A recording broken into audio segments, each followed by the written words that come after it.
Great. So in the startup community, I'm sure everyone has heard of ROI, but I'm going to maybe give you a concept you aren't familiar with. ROG, return on giving. Who's really thought about the return on giving? This was what I came in Friday night to figure out. How do we improve the experience that volunteers have in this community? How do we improve our community? And what we thought about with my team was what's going on is that the current volunteering system is out of balance. We have an issue where volunteer agencies, nonprofits, don't have enough volunteers, don't have the skills they need, and businesses are totally leaving profit on the table, totally leaving value on the table from their volunteering experience. And so what we have is businesses not getting a fair value, volunteer agencies, nonprofits not getting enough out of it. So what do we do about that? Well, we believe in smarter volunteering. And we think that a way to benefit everyone would be to increase the value of volunteering for businesses, to make it matter more for them, for their employees, and for any individual. So GiveGrow has that solution in 3 different ways that we provide value to businesses to make the experience more valuable and therefore make it more likely that they're not only going to participate, but share their skills. So the values that we have to businesses are, we use a search algorithm to take the information people have filled out about the causes, skills that they have, their interests, and we actively match them. We're not a passive site. We go out and we find the perfect events for them. The ideal, if somebody is looking to build a website here at Startup Weekend, and you're a person who develops websites, that will be on your match if you're around during that time.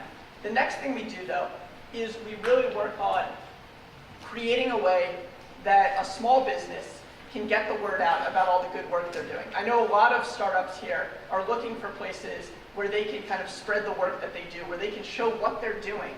And the way that you do that is by having immediately shareable content. And every event that we do, those events are turned into an article which can be shared with any of your networks and be used to generate publicity for you, not only publicity, but business leads and reputation.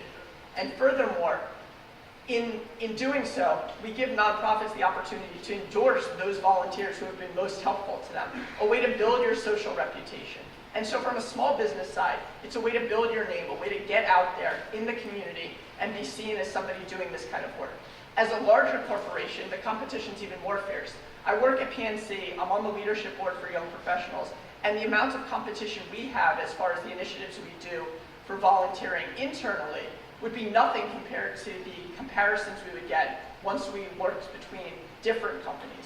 So if you have one company showing themselves to be a good corporate citizen, you have one company, PNC in this example, no, totally not a plug for PNC, being the company of the month, donating 30,000 hours, having 8,000 volunteers.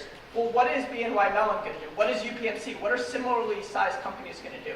We want to make information immediately available to the people who really need to know, the customers and the potential employees. We want this to be a way that people each have their own profile, businesses have their profile, and these are able to be looked up. You can see the activities that you do, you can see the activities that other people do, and there are points based on the amount of activities you do.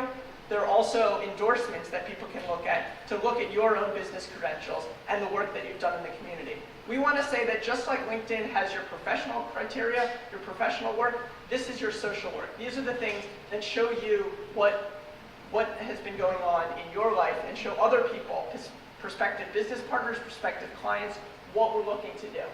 So we've already spoken with nonprofits, and without a question, several of them within Pittsburgh are already extremely excited to adopt. One of the more exciting things was speaking to some of the coaches here about their businesses. And in fact, we had done some pivots to tailor this precisely to the small business needs and from my more corporate experience, from what corporates are looking for as far as how they can get their employees more engaged. So we put this out to a survey to say, even though we have the website, to build these profiles and go live, we're starting to do that at the beginning of this week. This number 36, I actually just checked it when the last group was going up. We're up to 47 potential users. 3 out of 4 people who we showed this concept to are interested in using it. And as individuals and nonprofits are able to use this source for free. Businesses, what they're doing is building social capital. What they're doing is building potential leads. They're building reputation. They're the ones that pay for it. We foresee, though, very little overhead. And we also see this as a way to help both the nonprofit community and the business community together. So once again, we're restoring balance to this, and that is GiveGrow, and join us.